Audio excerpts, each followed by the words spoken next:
Mình xin hướng dẫn các bạn cách sử dụng máy HJ50AM. Trước tiên chúng ta bật nguồn. Khi bật nguồn lên, các bạn thấy đèn báo ở vị trí nhiệt chưa đủ và báo là trơn giáp ống nhựa.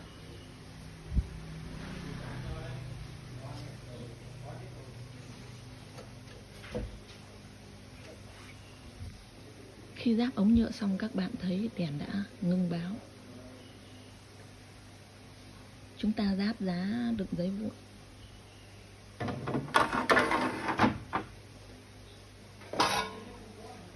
Sau đó giáp đến giá đựng chứng từ, giá đỡ chứng từ.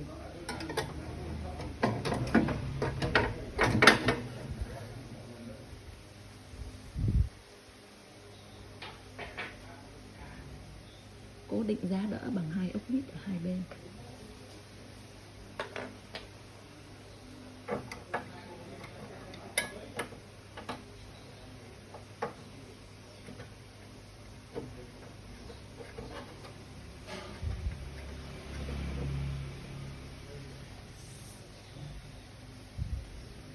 Khi đèn báo nhiệt đã ngưng, tức là nhiệt đã đủ,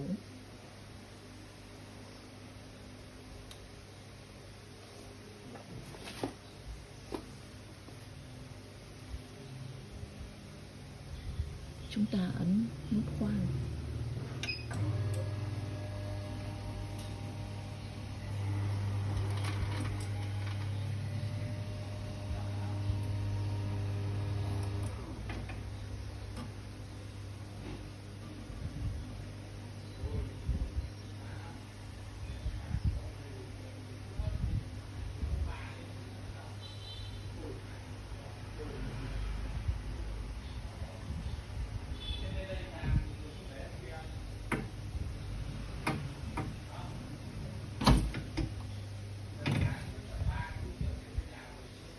Vậy là đã hoàn thành các bạn nhé.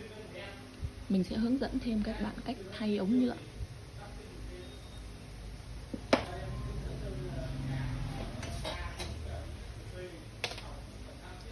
Chúng ta có cái đinh để khi mà ống nhựa nó ở quá thấp, chúng ta không thể dùng tay lấy ra được nữa.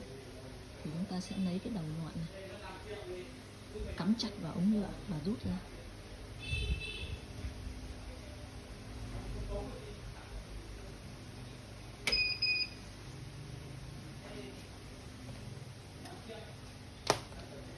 Và nếu ống nhựa quá ngắn, chúng ta không thể dùng tay ấn được, thì chúng ta cũng ráp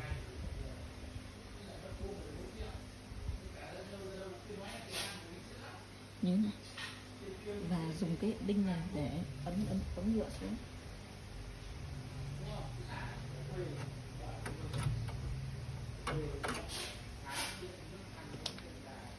Vậy là xong các bạn nhé.